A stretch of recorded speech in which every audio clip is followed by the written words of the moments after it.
What is good, everyone? It is the Crooked Commish here in the Clubhouse, the Chicago Clubhouse Network. Welcome back, everyone. It's good to have you back, and it's good to be in first place. That's just a side note there. As for my fellow Bears fans, it's good to be in first place, not just in our division, but on top of the whole damn conference.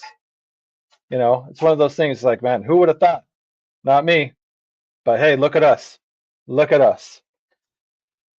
Hopefully, you guys can say the same thing about your fantasy teams, though. Fantasy playoffs. Yes, I said it. The playoffs. Playoffs? Don't talk about playoffs.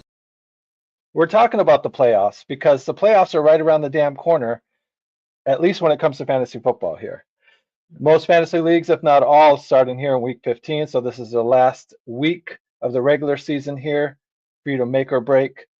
Unfortunately, there's about 4 teams that are on a bye this week here. So that is not going to help. But that's what we're here for here.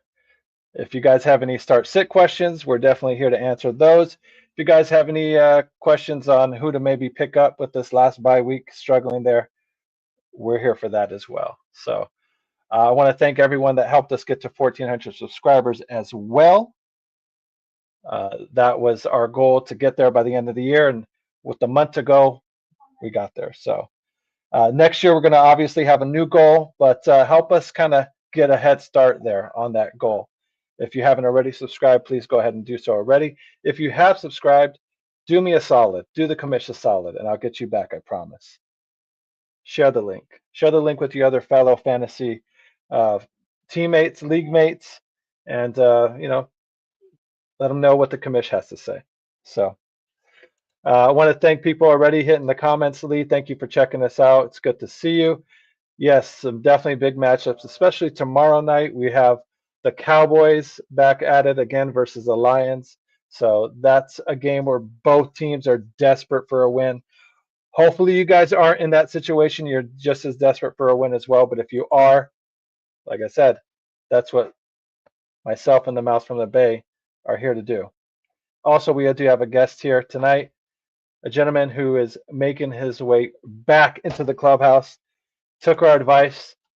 Something that we always ask our guests to do is to come back to the clubhouse, and he did just that. So I'll introduce him once we get past, of course, the intro. Hit it.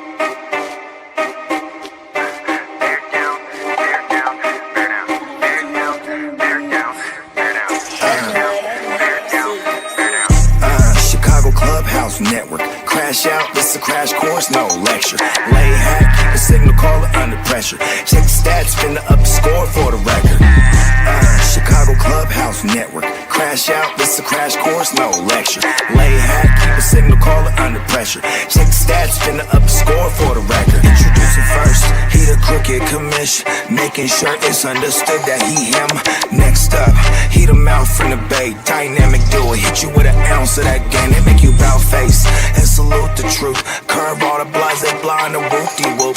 On the path to the bag, got that money and the power. They gon' ball every fantasy football hour. Got them sour, these hacks can't hack it. Meanwhile, they on point like a cactus. Want smoke and get smoked like some cat piss. If you can't be good, damn it, be good at it. Ay, Chicago Clubhouse Network. Crash out, this a crash course, no lecture. Lay hack, keep a signal caller under pressure. Check the stats, finna up the score for the record. Chicago Clubhouse Network. Crash out, this a crash course, no lecture. Lay hack, keep a signal caller under pressure. Check the stats, finna up the score for the record.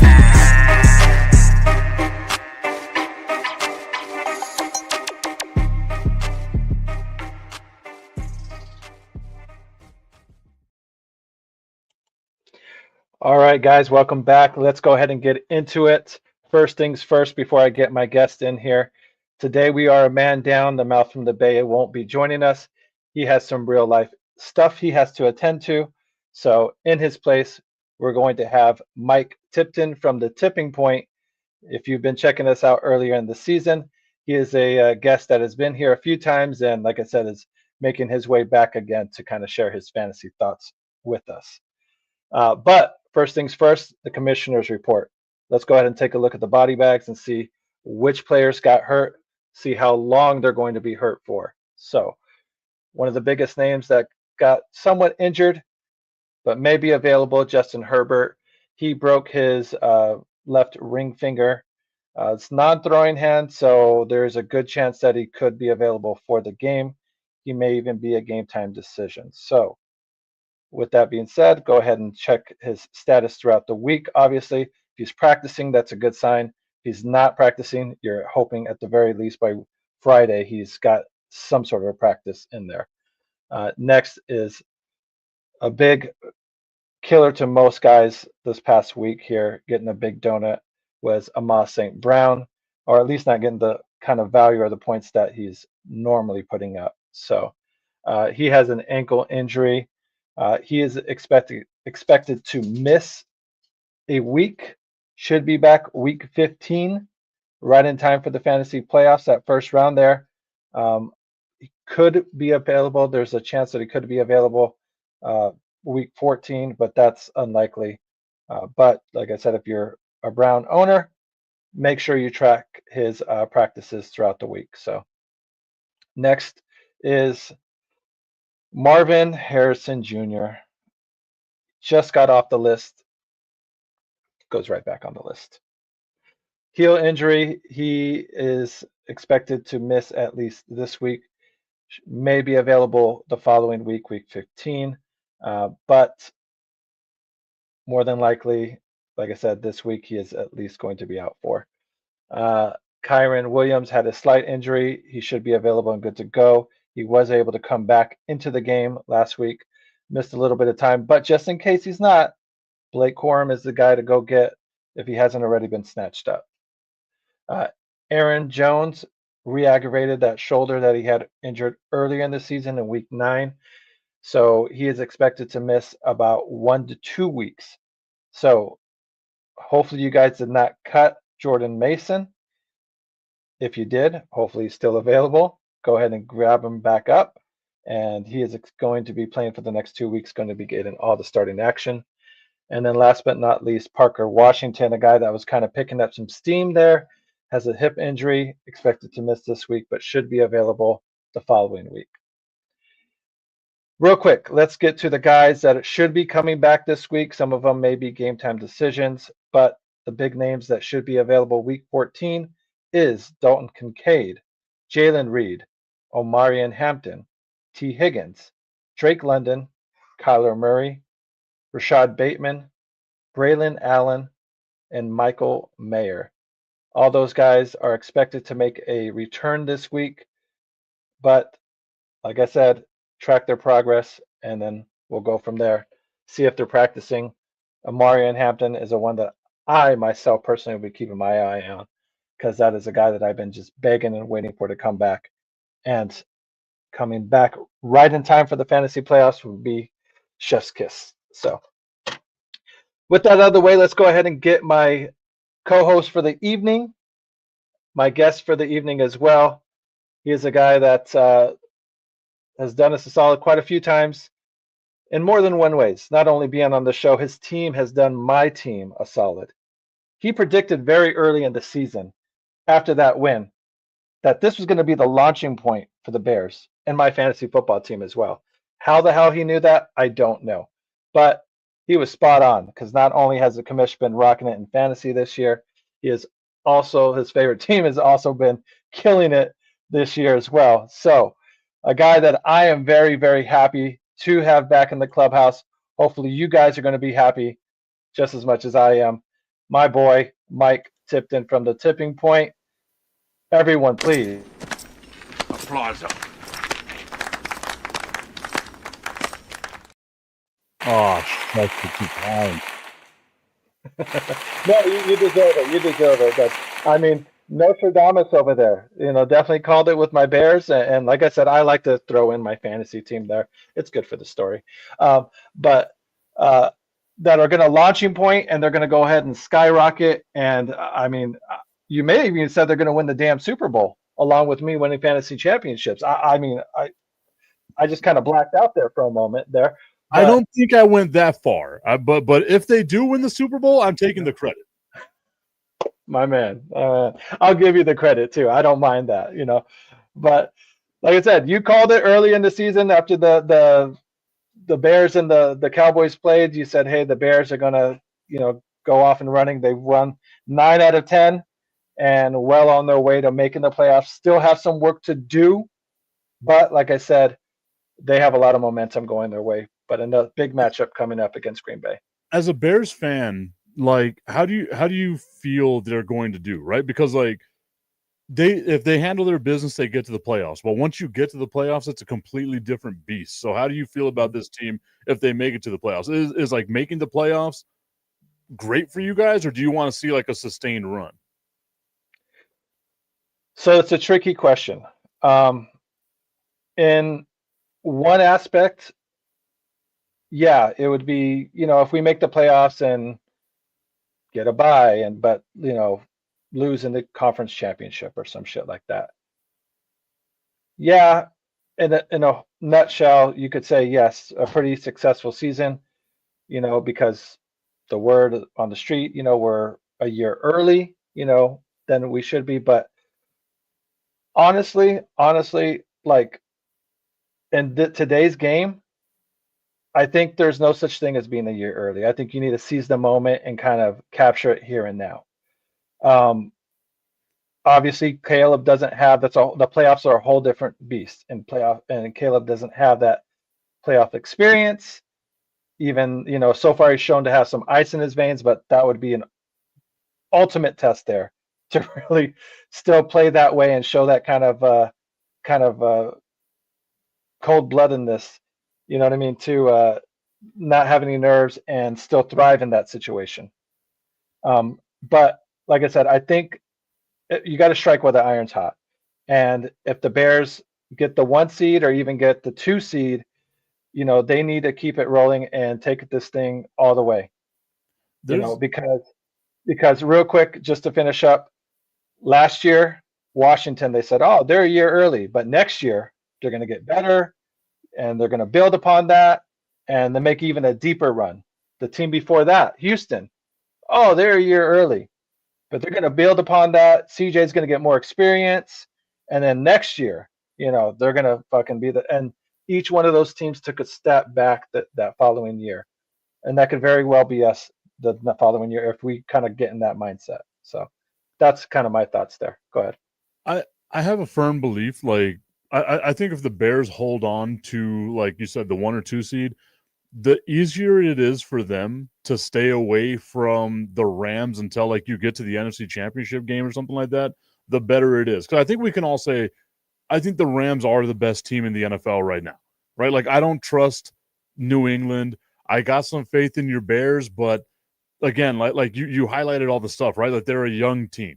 They don't have that playoff experience. Let's not forget, that Rams team won a Super Bowl pretty damn recently. Like there's a lot of experience on that team that got there. So to me, if they can just stay out of the way of the Rams, the Bears have a chance of making a pretty good sustained playoff run.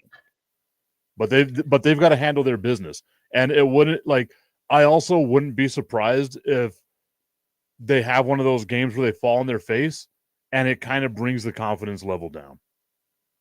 They're due for that for sure. They are due for that. They're on a high streak. I mean, this game is definitely a big one against Green Bay at Green Bay as well. I mean, being 1 and 2 in the conference, really can't afford to lose this game, if not any more games. Really, to be honest with you, I mean, you'd rather finish 4 and 2 than 3 and 3. Really, but nonetheless, like. This game is really big just for the Bears' confidence in general, how they're going to get going. The Cleveland game could be a trap game at that point because they go right back and play Green Bay again at home. So, I mean, if they win that game, you could be already thinking about, even if you lose this game, you could already be thinking about, oh, well, we don't want to lose again to Green Bay coming up again. In Cleveland, we should beat them with Shador. And, it's, they're not that tough of a team. You know what I mean? But hopefully Ben Johnson kind of keeps these guys focused. They seem like they're focused each time. They're coming out with a solid game plan. The penalties are kind of cut down a bit. Caleb, his numbers aren't crazy at all, but I feel like he's playing within that offense. turnovers aren't, like I said, it's kind of come down a bit as well, as long with the penalties. So um, overall, like I said, I'm pretty satisfied and happy on how the Bears are kind of been playing this far so far this season. I'm happy for you. Like I said at the beginning of the season, I thought the Bears were going to be a solid team. I thought they'd be like a wild card team. Dude, you guys got a bright future as long as that team can stay healthy. I agree. But to be fair, that's a lot. That's most NFL teams. I'll say that's the biggest if, right? Yeah. For sure. Real quick, I want to hit up some of these comments. What's up, Tip? I need to hurry out and get to Walmart or Earl Mart before just the tip. Okay. I didn't know if maybe there's something called different at Texas. I don't have control of the show, so there is no just the tip today. I can send you the file if you want to, but it's I don't have control of the show today. So you're safe from the tip for now. And then we got a question coming in hot and fast here from Easy. Is it Equal Ruiz? Okay. Yes, that guy. Yes. Should I flex Kyle M or Jordan Addison? Kyle M. Let's see. Well, let's take a look here. Receivers. Let's see what Addison has going for him. Which Kyle M is he talking about? Yeah, that's what I'm trying to kind of put together as well and piece together. Hopefully you can kind of clarify that. But let's see. Yeah, there we go. Let's take a look at Addison here. For me, if I'm just being as blunt as I can possibly be, I am staying away from the Minnesota Vikings offense completely. Right? Like even if JJ McCarthy's starting, we've seen he is ass.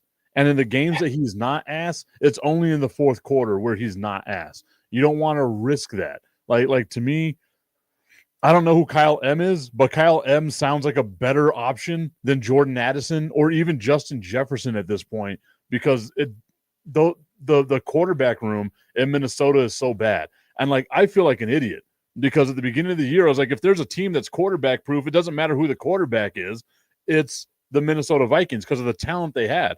They have proven me wrong. But like they need a halfway decent quarterback. I thought it could just be me and you out there just throwing the ball and we'd be okay. That team is bad. Quarterback is bad. Offensive line is bad. You mentioned earlier Aaron Jones is hurt again. Yeah. It's I am staying away from the Minnesota Vikings offense completely. Yeah, and I don't blame you. Like I said, even like how JJ, he likes to be referred to as 9, so maybe we should kind of, respect his wishes there. Since he's a whole nother animal when he gets upset. You wouldn't like him when he's mad, apparently. You got to earn a nickname. Like play well on the field, and then I'll call you by your nickname. But for right now, your name is JJ McCarthy because your mama calls you JJ McCarthy. I might even go full government name. What does JJ stand for?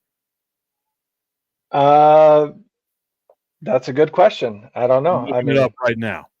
Yeah, somebody should look Jonathan that up for sure. James McCarthy. Jonathan James McCarthy. James from now on. He does not deserve a nickname. Play well, then you get a nickname. Yeah, I mean, that's fair too, because like I said, Max Brosmer didn't really do anything, so I understand why you really don't want to, you're not thrilled with Addison at all. He hasn't really done anything his last few games regardless. Who the hell is Kyle M? Kyle M. Who? He it's like it has to be a mistypo with the last name. Like maybe he's thinking of the receiver from New England, Kyle Williams. But like I said, just looking at Addison's stats here, getting targeted quite a bit, but just really no real downfield threat. That's kind of where he thrives at as well and stuff. So going against Washington, Washington's not a terrible matchup, but what's a terrible QB is either Brosmer or, Was it Jackson James? You said. Jonathan something. Yeah. So I was looking it up. I think Kyle M might be the running back for the Bears. Oh, Kyle Monangai. Oh, if that's the case, I mean, yeah, I mean, I think I would, man, but then Monangai's got a tough matchup with what's his name? With Green Bay coming up here. Green Bay's defense has been really solid this year. Almost as good as the Dallas Cowboys defense. I mean, ever since you guys made that trade with the Jets to get Williams, I mean, defense hasn't been half bad. Jerry was playing chess while everyone else was playing checkers. Yes, yeah, that's what you gotta kind of have to tell yourself here. Convince myself it's nonsense. Right. I mean, yeah. Like I said, that move definitely is working out a lot better than the Parsons trade for sure. But we don't need to harp on that. But Monangai's definitely he's getting his fair share of snaps, around 30%, 50% of the snaps, getting their 12 carries, got 22 last week, but the Bears ran all over Philadelphia. You're probably not going to expect him to run for 130 against Green Bay. But if he can get that for you right there, 40 yards and a touchdown, I mean, that may be his ceiling. What do you think? I mean, I'm again staying away from the Minnesota Vikings defense or offense. Like I know they're going to be down. I know they're going to be a one-dimensional team, and they're going to have to pass the ball. But we've seen that this team is just bad. So at least Kyle Monangai might get you a touchdown here or there. If you get anything from Jordan Addison, it's going to be a miracle. I have zero expectations for the Vikings. So let's put, I guess.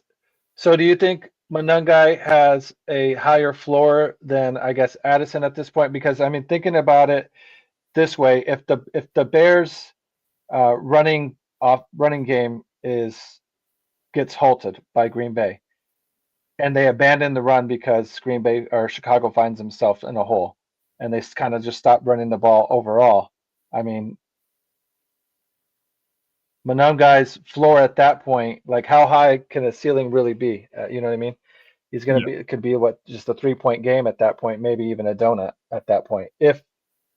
But I mean, that can happen to anybody, like to any team, right? Like Jordan Addison can catch a 20-yard slant or something like that, and then go out of the game with a hamstring. Like those things can happen just in any game. But I think if the Bears keep playing the way that the Bears have been playing, in order to win against Green Bay, it's all about ball control. So I feel like it's going to be a heavy run style game. And if the Bears get a lead, the way you keep that Packers offense, which can be explosive at times, the way you keep them off the field is by chewing up the clock. We saw Kansas City try to do it against Dallas, right? Like Kansas City was running a lot, especially in the first half of the thing. The way that the Eagles offense was kept on the sideline last week was because the Bears just chewed up the entire clock. Like that's kind of the way that Chicago, like that's their identity. They have to stick with that. Yeah, no, I mean that's definitely been their identity, especially since the bye. That's one of the things they really hashed out. What's definitely helped them keep that identity is the offensive line has stayed relatively healthy for the most part, especially that core unit right in the middle between Dolman, Jackson, and Tooney. I mean, those guys have really, like, it was a little shaky in the beginning. Jackson was getting beat quite often, it seemed like. But after the bye, like I said, they really kind of gelled together, formed, and have been pretty solid to where most of their Pro Bowlers on offense is probably going to be on that offensive line. So, but I guess if you're thinking, I guess overall with this question here, you're saying it's more likely you have more faith in Monangai getting a touchdown than Addison getting a kind of fluke, Hail Mary kind of one of 3 catches end up being a touchdown here for, 60 yards or whatever. 100%. All right. I mean, I can get behind that. Like I said, Monangai's definitely been the more trustworthy player of the two, especially looking at his more recent games. He's been effective. I think what his lowest carry total has been 4, but that was all the way back in week 4. Other than that, 7 has been his lowest carry. So, I mean, he's involved. They give him some goal line carries as well. So, I mean, if he can sneak a touchdown in there and get, that 40-yard mark, I think you can't ask for much more than that, especially against the team that they're playing against in Green Bay. So, but thank you for the question. If any more start sits, Ashley, hi. Thanks very much for joining the show. What's up? How you doing there? Janin, hello. Thank you very much for joining the show and checking us out. All of you guys, please don't forget to hit the like button if you haven't already. Tommy Cananza, welcome back to the Clubhouse. Thanks for checking us out. I said the Bears would fall late in the season. I think it's more wishful thinking. Sorry, Kamish, I need you all to start losing. Well, you may get your wish. Like I said, we definitely we don't have any cupcakes kind of going down the line there. I know you can look at Cleveland and say that's a cupcake, but there's nothing soft about Cleveland's D. Pause there. Their defense, though, and Myles Garrett. You said it, not me. You said that one, not me. But yeah, Myles Garrett's a beast, man. Myles Garrett is a beast. He's destroying anyone and everyone that comes in his way. So I am not looking forward to that matchup, and I'm sure Caleb's not looking forward to it. Tommy has a question for us, though. In the flex option, let us know if this is PPR. Oh, yes, it is PPR. But in the flex option, Debo or Addison, I think I already know what you're going to say since we just talked about how horrible the QB situation is over there in Minnesota, and I'm okay with that. I want to know what's wrong with Tommy's team, right? Like, if those are your options, Debo Samuel or Jordan Addison, I think he's got Kyle Pitts or Pollard that he can put into those positions as well. Like, I'm staying again. I want to stay away from Minnesota's offense, but it's not like Washington's been much better. I think Debo Samuel might be rated slightly higher than Jordan Addison. I got to see where Kyle Pitts is, but Kyle Pitts is slightly above Debo Samuel. It's options, man. And then Kyle Pitts is probably going to have Kirk Cousins throwing him the ball, and we saw what that was like the last time Kirk Cousins has been in the game. Like, none of those options are great. Like, I guess Debo maybe. Like, who are they matched up against this weekend? This weekend they are matched up against Minnesota at Minnesota. But so I believe, like I said, on the return list when I was reading it earlier, Jaden Daniels should be making his way back this week, possibly. So, I mean, I know he's coming off of injury. Maybe he'll have a little bit of rust, but does that, I mean, you don't need much intriguement, at all, because we, like I said, talked about Addison and how bad he's been this year, and at least the last couple of games. But with Debo, he's still involved in the offense. Still getting his targets here at the last 6, 5, 8, 7 targets last game. 5 catches, 7 catches, 4 catches, 5 catches. So, he's not getting very many touchdowns. I think he had 3 touchdowns there up until this last game, but 2 back-to-back.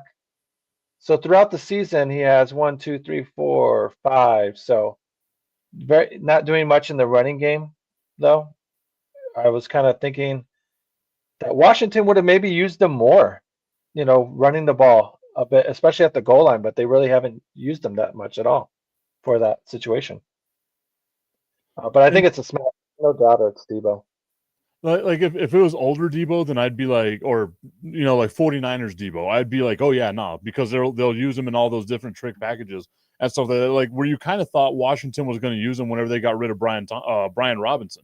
Right, like Debo would have fit into that mold, but Washington just hasn't. But I don't know how much of that is because Jaden Daniels is hurt, right, or like was hurt, and then Marcus Mariota is your guy. But you would figure if you have Mariota as your quarterback, that you're going to try to do more gimmick plays to throw the defense a curveball here. So I would have thought Debo would have gotten more carries out of the backfield.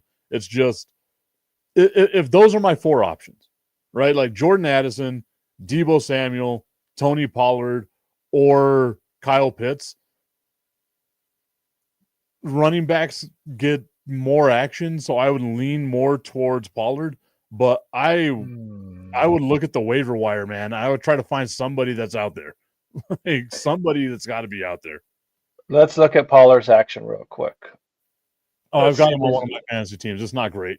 Oh shit! Oh, really? But I've also I have Jordan Addison on one of my fantasy teams, and I have Kyle Pitts on one of my fantasy teams. But again, he's the lead running back. It's just that Tennessee is bad. So not only are they bad, but they're going against Cleveland too. We were just talking about how hard that D was. The hardest. I don't know how. So. Oh my dear Lord.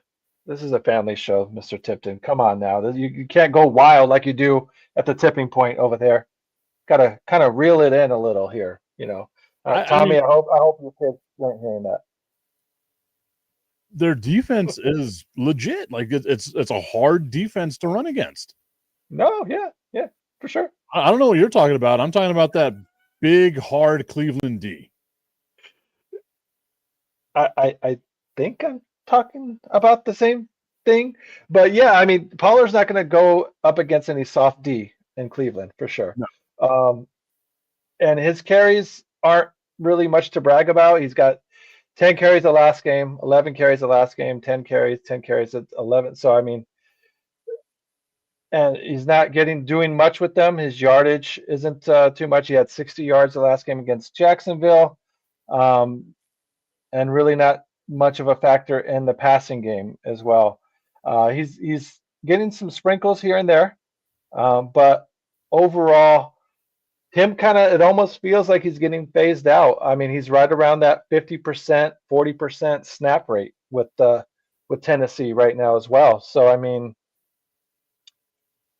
I don't know how much you're really loving Pollard, against a very hard defense.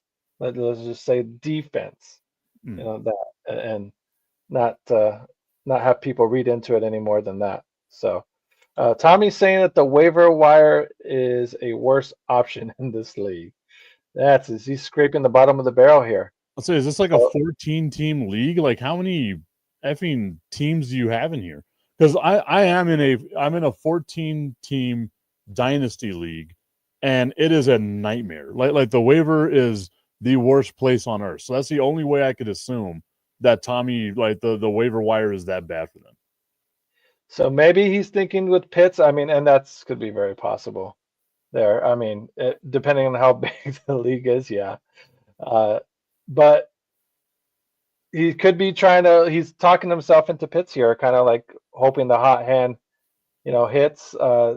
Pitts had 15 points the last game, 7 catches for 80 yards, no touchdowns. But even for the season, I think he only has 1 to speak of. So, but that's the thing we always get from Kyle Pitts, right? Is like you get the one big game followed by a bunch of trash. So if he had the big game last week, I'm going to go with history and think that this week is going to just be a pedestrian or garbage game from Kyle Pitts, because that's what his entire career is.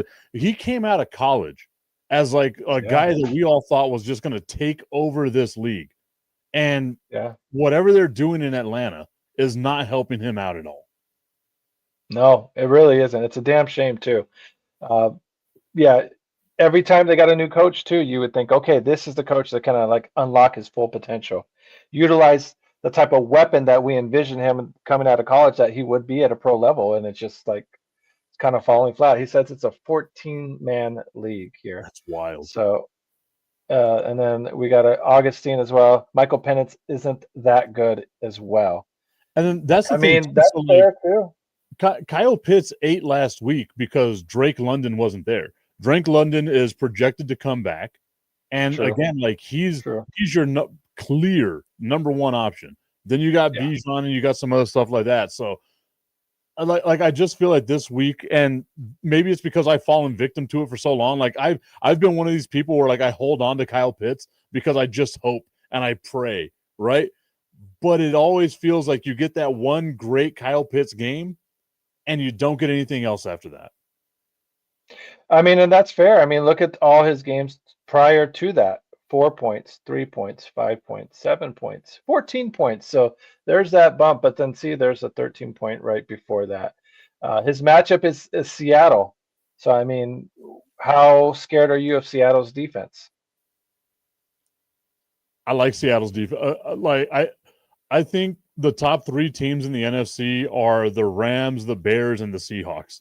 Which is, I admit when I'm wrong. I was shitting on the Seattle Seahawks for signing Sam Darnold to $100 million deal.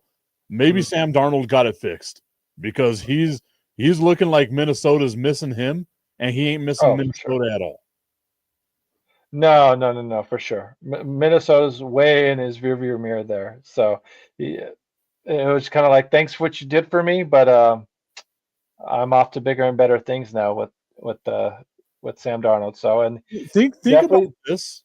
If you're Minnesota, we're watching Sam Darnold continue the career resurgence. We're watching Daniel Jones lead the Colts to being like halfway decent and like actually looking like a good quarterback. You had and they both had of them them both. on your roster, and you chose JJ McCarthy ahead of them. They chose door number 3, and Yeah. unfortunately, at this moment, it doesn't look like it's paying off. I asked my in-law, who's a Vikings fan, if he's worried at all about JJ, or if he just thinks he needs more time. He's saying he hasn't lost the faith, thinks he just needs a bit more time and coaching. As a Bears fan, hopefully that's not the case. You're like as a But Bears fan, I hope like, they keep him just like this for the next 10 years. right. I hope they never stop trying with this kid. I really do. I really do. So, I mean, but hey, don't stop believing. I just keep playing that Journey song. Don't stop believing. He's gonna get there one day. He's gonna get there. Bob Barker would have been embarrassed. Bum bum ba boom. Yeah, I'm not good with the sound effects. I need to get that one though. But also, we have a question from Tommy. Devin Neal and John Michi at the top of the flex options. You liking any of those names? Maybe a bit better. No. Augustine, don't worry. I'm not quitting my day job. I will stop singing. Don't So, stop believing. oh, look what I started. All The right. voice of an angel. I mean, isn't that a song? No, that was Lips of an Angel. But anyways, I let's have get back on. Yeah, that's allegedly. I'm not looking to test that out. I will trust your wife Destiny with that information there. So if she says it's true, then hot damn, I guess you do. But uh, Devin Neal or John Michi. Michi had a decent game, not this last game, but the game before that with the Jets. The Jets really don't have anybody in the receiving option at all. So I mean, Mitchell's been stepping up ever since he got traded from Indianapolis. yeah, And he's been getting a ton of the targets. I just don't trust the quarterback options. You know what I mean? Like right. out of those 6, Deebo Samuel, Jordan Addison, Kyle Pitts, Tony Pollard, Neal, and Michi, like Mm-hmm. I guess the one that you could say might have the most upside would be Deebo because he's got Jaden Daniels coming back. And we've seen like he's a viable receiving option, especially now that Terry McLaurin is back. He's not going to be, Debo's not going to be the number one option. So now the focus is going to go over to Terry. Maybe Deebo eats a little more. Maybe there's more upside there than there is with the other guys. But all 6 of those names, I can think of more flaws than I can think of positives. I mean, at this point of the season, I mean, you're you had a key injury. You maybe lost a St. Brown or something like that. Um, is there anybody on that Detroit's receiving squad, maybe like was it the Reynolds or whatnot that you maybe would like or thinking about picking up instead? Man, I feel so bad for the Detroit Lions because you can say, okay, maybe we can make it without Sam Laporta, but now you're missing Laporta and Amon-Ra St. Brown. It's going to be, and like your offensive line has been bad pretty much all season long. Like the only explosive player they have is Jamison Williams, and like even then, you're kind of like, do you really trust that? Like I know he's going to be the number one option, so maybe someone else is going to start getting some more play. And like I had expectations for Detroit, which is a weird thing to say. I just think this is going to be one of those years for them where they take a step back because of all the injuries and because of all the turnover in the coaching ranks and things like that they've had. Like I don't know, man. Like I'm staying away. I'm staying away from Detroit players as well right now. Okay. I mean, it's make or break for both of you guys this week, for sure. I'm expecting that game between you guys tomorrow night to be like a classic shootout, maybe a 28-34 game type of game. If it winds up being a shootout, and I know I said this before the Bears beat the brakes off the Dallas Cowboys, but if it becomes a shootout, I trust the Cowboys offense right now more than I trust the Lions offense. If it winds up being a close game, I trust the Cowboys offense more than I trust the Lions offense. The Lions seem so flawed this year. And I would have thought, you have a little bit of a bounce back. Maybe you get something working for you. The Lions they don't look good. Augustine says that the Lions have the answer to those guys. Use Gibbs and Montgomery. So just run it down the Cowboys' throat. But that's the thing is the Dallas Cowboys run defense is much more improved now. Now that you got Kenny Clark, now that you got Quinnen Williams, the Cowboys run defense isn't like as bad as it was earlier. The issue with the Dallas Cowboys is that they give everything up over the top. So you need to be able to pass against them. That's what softens the runs for the other teams. Whenever the Dallas Cowboys give up those big plays, they have to sag back a little bit and can't bring the pressure against the run. I'm not threatened right now. If I'm as a Cowboys fan, I'm not threatened by the Detroit Lions, wide receiver options. TC says, I trust the Cowboys defense not to make it a shootout. How about that? Would have never said that 4 weeks ago, though. So, no. I mean, like I said, Williams has definitely made a difference, at least made a bigger impact than Clark. Was it that you traded for earlier with Parsons? Yeah, Kenny Clark. Kenny Clark. Okay. And I know people are probably going to be like, well, you have Mayotron, Tesla is one of the receivers that you can use over there in Detroit. But Mayotron, that's hilarious. But I mean, again, man, like they just have so many issues for the Detroit Lions. And like I'm fully expecting the Cowboys to shit the bed in this game. Don't get me wrong. Like I have no expectations. I'm not delusional. If they win this game, that's when I start becoming delusional, right? But I have a feeling this is the type of game that the Dallas Cowboys, in the history of me being a Dallas Cowboys fan, this is the game that they drop that ultimately breaks all our hearts. So if they can get over that hump, I will become insufferable. Really? All right. Well, thanks for the pre-warning there. I could bring some earplugs. I hate them. I hate them for giving me this hope right now. They're doing me wrong. You saw it, man. At the beginning of the year, I was like, just lose. I'm fine with it. Yeah. You were. It's the worst thing they can do is giving me hope. Yeah, especially after the Parsons trade. You're like, I'm good with the one pick. I'm good with the one pick. I'm ready to embrace the suck. But things are, now that we're at this point of the season, you can't really, it's hard to kind of say that now because you're like, well, I mean, hey. Dude, I did it on yesterday's show where I was like, look, the Cowboys went out, the Eagles go 3-2, we get the division.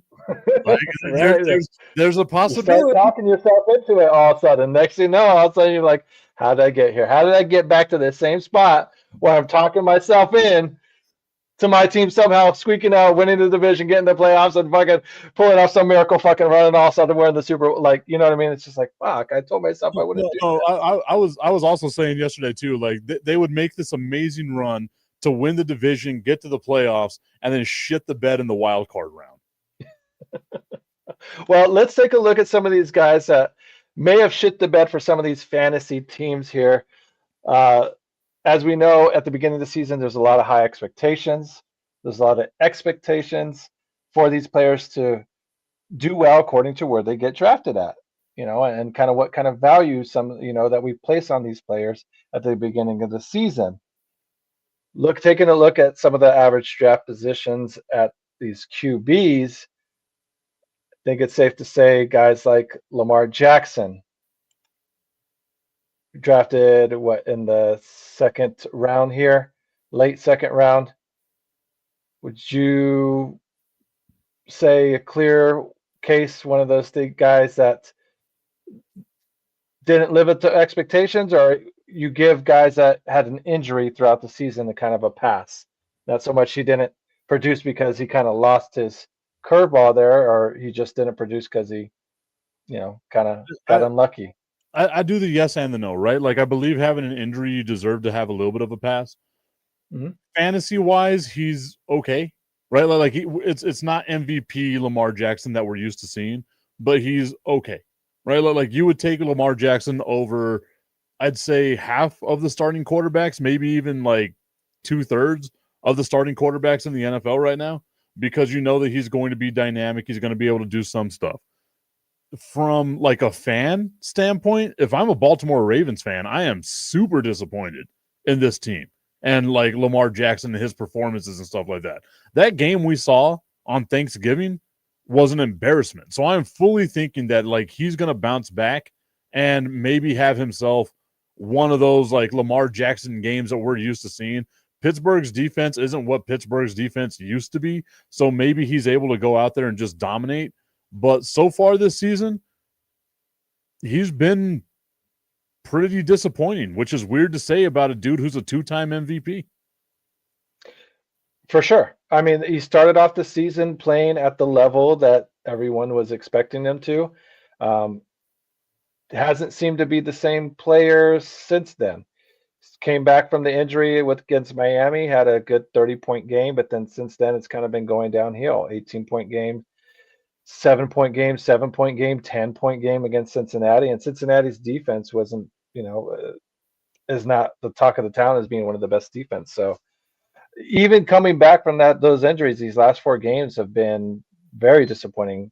Going into the playoffs, I'm not sure how much would you trust him, or would you be looking elsewhere as we go into this final week of the season? Would you try and look to see if maybe do I start a Jordan Love or someone else other than the guy that I drafted this early here, if you needed a win this season? I mean, it's all about who's still available, right? And like, I don't think in any league, I don't think a good quarterback or a solid enough quarterback would be available right now.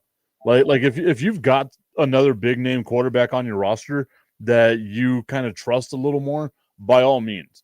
But as of right now, I think you got to stick with like who brought you to the dance, right? Like it's one of those things of like if you're on the bubble of making it to your fantasy league playoffs, or if you're like me in a 14-team league where you're the first team out, even though you outscored 90% of the league. That sucks. It does. It's the worst. That sucks so bad. Also, like in this 14-team league, they started the playoffs this week, which means there are people who have players that are on bye weeks. It's the weirdest dynasty league I've ever been a part of, but you know what? I'm good. I'm fine with it. I'm not upset at all. I'm crying a little bit on the inside because I think this year I'm going to miss every single fantasy playoff, and that's never happened to me before. Really? Yeah. Yeah, you got to check the show out more then. That's what that's telling me. You're not checking us out more often. You need to check us out, take our advice and whatnot, or just kind of hang out in the clubhouse a bit more when we do our fantasy show so we can kind of, talk it out together, talk through our problems together. There we go. I like that. So another guy that quarterback position's been pretty disappointing as well. It's kind of the same thing, with the injuries though. Jaden Daniels drafted extremely high in a lot of drafts this year, kind of going off his rookie year. But that injury bug kind of caught him early. So I guess it's a little unfair to kind of put him in that category. Is it unfair? Like with Hurts, do you think he's kind of lived up to his expectations thus far? That's another one where I think, like, fantasy wise, you're happy. Okay. If you're a fan of the team, you're not, because how can you be a fan that's happy with the 28th or 29th ranked offense in the NFL? But from a fantasy standpoint, like, he takes control of the ball. He's got a great, touchdown to turnover ratio. He gets you yards on the ground as a runner. Like, he's a solid quarterback, right? So fantasy wise, you got to be happy with him. Fan wise, you probably hate him. Yeah, I mean, you probably hate more the offensive coordinator there in Philadelphia than more the player. Right. Yeah, that's the guy you kind of have the most disdain for, not putting Hurts in the right position and whatnot. But and let's also just so Augustine, I'm gonna answer this question here, because yes, I'm missing fantasy playoff stuff, but I am 123 and 55 in my picks this year when it comes to picking the teams head to head and money line. That is a phenomenal rate of success that I have right now. So I feel like I'm doing okay somewhere. Yeah, no. That's the tip of the cap to you, sir. Like, that's very impressive. Very I wish nice. sports gambling was legal in Texas. I need to make you my bookie here. So. Hey, I'm with you, man. Let's do it. All right. Well, we'll talk off here. As crooked commish here, this is not good, to talk on here. Why aren't you rich? Well, you don't know his spending habits. You know what I mean? Like, I was going to say, you have no idea how much I spend on Coke. Coca-Cola is a very good drink. That's one of the top selling, drinks here in America right now. If I don't exactly. So, hey, there you go, Augustine. Yeah, see? Mystery solved. But let's take a look at some of these running backs that probably were a disappointment, may have been team killers this season for some of these guys here. I am making the Cricket Commish regret asking me to be on the show today.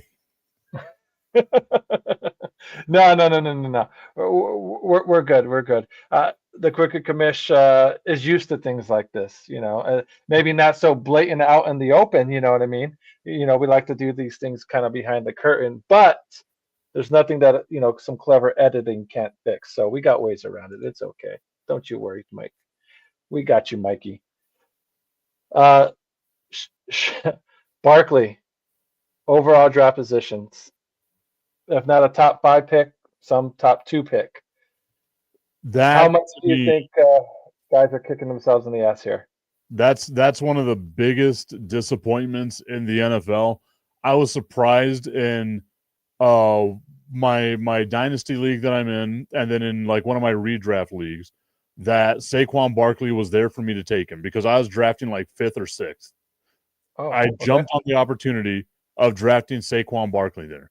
And it feels like it was a wasted draft pick this season. And any other season, you're like, okay, maybe I do okay with Saquon. He just hasn't lived up to it. Like it's just not there. Not getting you the yards, not getting you the touchdowns. Right. And this is a Philadelphia team that's a run-first team, right? Like A.J. Brown's upset because they don't pass the ball. And it's just not happening for them.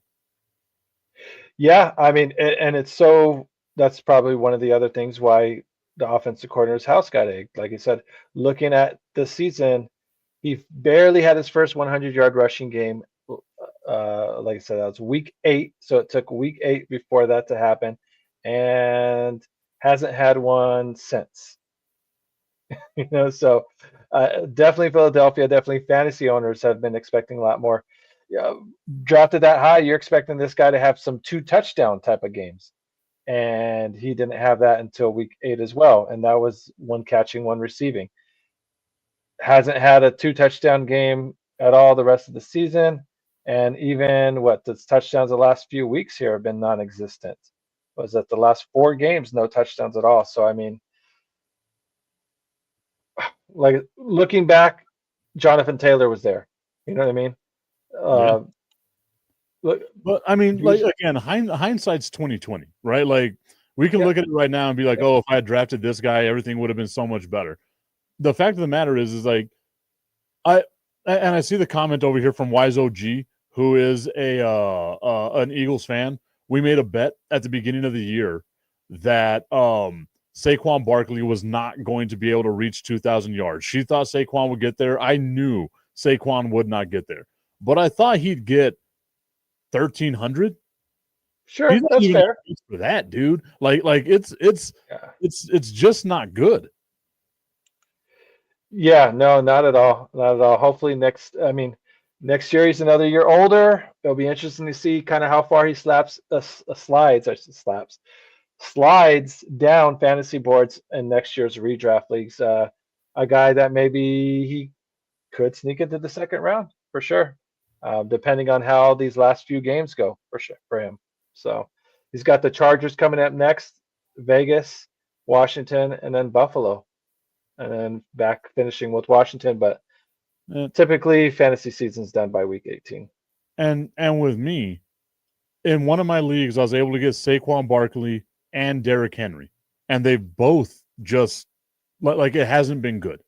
And Derrick Henry is getting a little better, but it's just it wasn't good. And like any other time that you're able to draft Saquon and Derrick Henry in any league, you're thinking to yourself, I am going to dominate this league.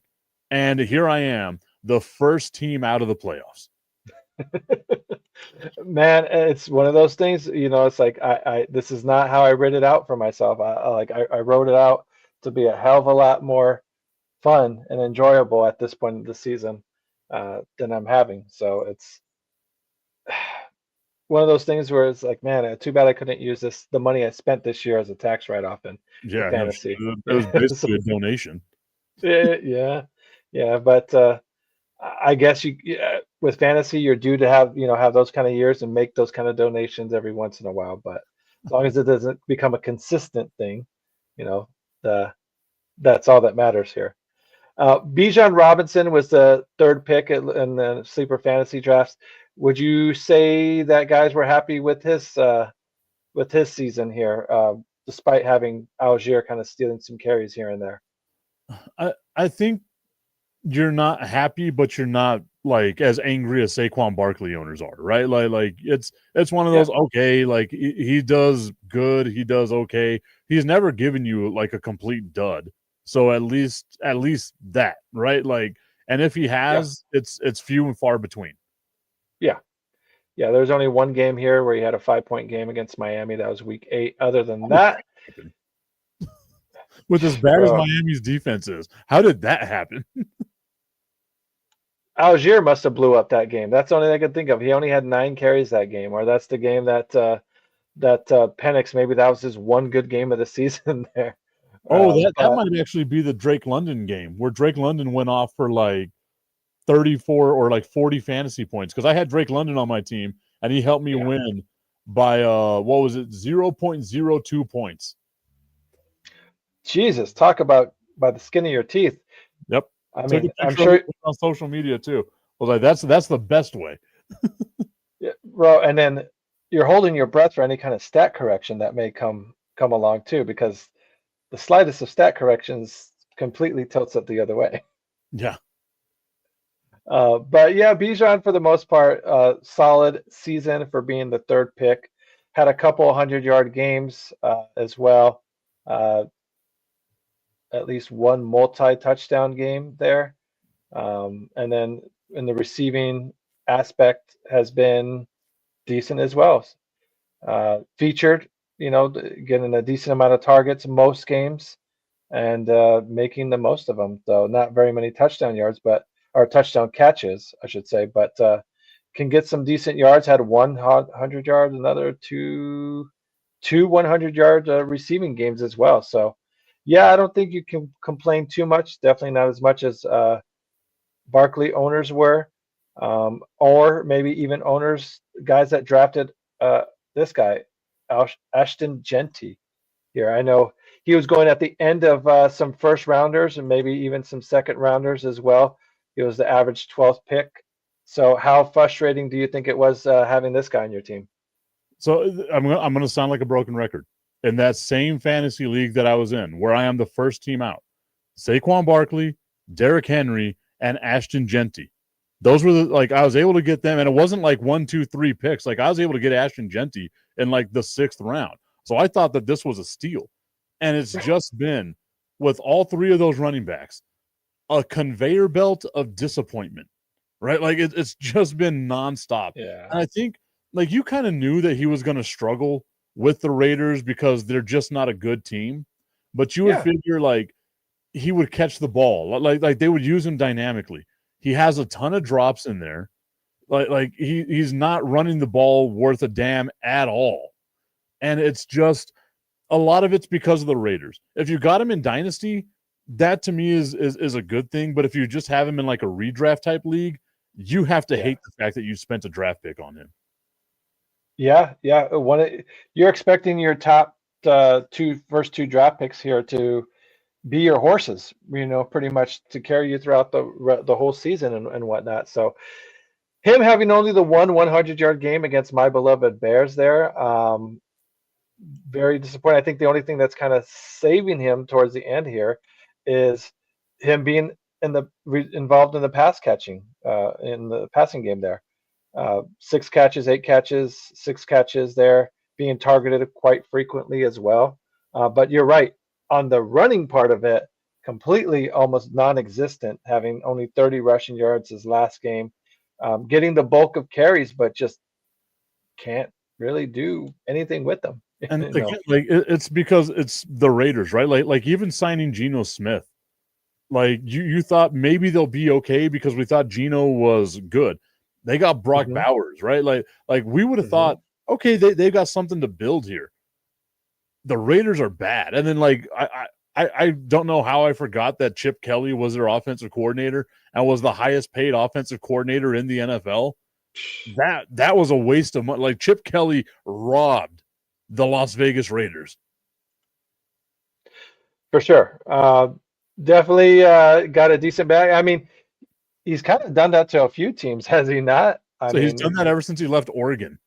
Right. I don't think he had the little flash in the pan there with Philadelphia, where they said they had the dream team there with Vince Young as the backup and whatnot. But obviously, it's not as easy as Madden, where you just get a bunch of 99 rated guys and just now you can ball out. The chemistry is a real thing, So, but one of the other disappointing guys, and you just mentioned him with the Raiders here, guy that was drafted fairly decent for a tight end, drafted 20, first tight end taken in most leagues, Brock Bowers. He had a little bit of injuries, but not too bad. Overall, for the tight end spot, would you be happy with his production here, looking at what he's done? Like I think it also, like, again, it's the type of league you're in, right? Dynasty league, you're okay with it because you think that next year he's going to have a bounce back, right? Like I know, judging by that picture of him, he looks like he's 50 years old. He's still a young dude, right? Like he's such a young. Let go of the hair, my guy. It'll help you out. But right, if you're in a redraft league, it feels like a wasted pick because the Raiders, again, like they didn't utilize him. He missed a ton of games, or not a ton, but was it like 4 games, 5 games that he missed? 4 games, yeah, 4 games. You've had him the majority of the season, but it's just and one of those was a bye as well. So I mean, yeah. But yeah, you had him for the majority of the season. Only had one real game where he blew up there against Jacksonville. Had over 100 yards that game, beginning of the season. And then other than that, that's it. Touchdown wise, 3 touchdown game against Jacksonville, and then a 2 touchdown game against the Chargers, and then other than that, no touchdowns. So all his touchdowns come in 2 games. That's kind of funny. That's like Jesus Christ. Talk about feast or famine. Against our second favorite team. Our second favorite team? Everyone's second favorite team. Jacksonville? Duval. Jaguars, Duval. baby. Everybody's second favorite team.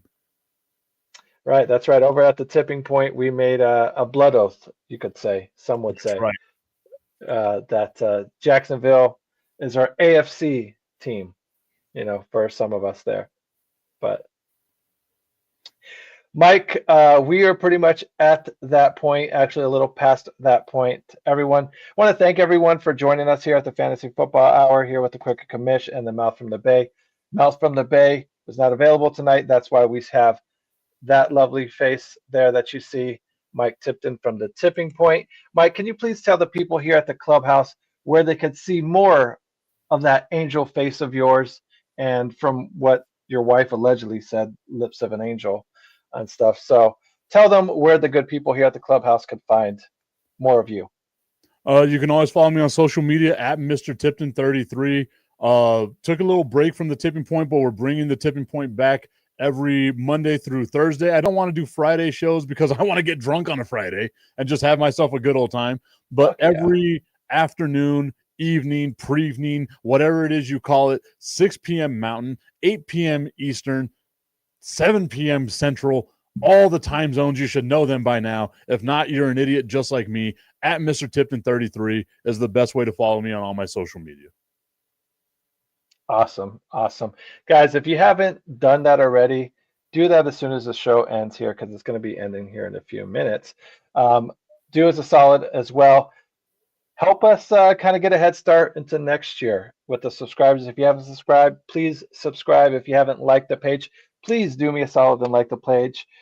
Thank you for checking us out over here at the Fantasy Football Hour here at the Clubhouse, the Chicago Clubhouse Network. We do appreciate you. Be safe out there with the holidays out there. There's a lot of guys like Tipton doing the drinking, but hopefully he ain't doing the driving along with that. But like I said, there are people out there. So don't be one of those people. Be safe out there. Be good out there. Yeah. I was going to say, put it this way. I won't even do it. So, and I'm a huge piece of shit. So if you do it, you're a bigger piece of shit than I am. Oh, nah, dog. Come on, man. Don't do that to yourself, brother. Don't do that to yourself. Come on. Mike, like I said, thank you very much for kicking it with me over here at the Clubhouse and helping me out. Hey, come back. Come back, like Ice Cube says. Come back and kick it with us. It was a blast. I had a blast talking football with you, chopping it up. Hopefully you enjoyed yourself as well. Of course I did. I appreciate it, brother. Not a problem. We appreciate you over here at Chicago Clubhouse Network. We appreciate all the viewers we got today and all the people that liked and subscribed. Even if you didn't like and subscribe, you're officially a L for love. Good times. lurker. Don't be a lurker. All right. Like, subscribe. We would appreciate that. We would love that. But like I said, guys, be safe out there. Be good out there. But if you can't be good, damn it, at least be good at it. You got to decide whether you're a wolf or a sheep. Be a winner. Be a fantasy football winner. This has been a Chicago Clubhouse Network production.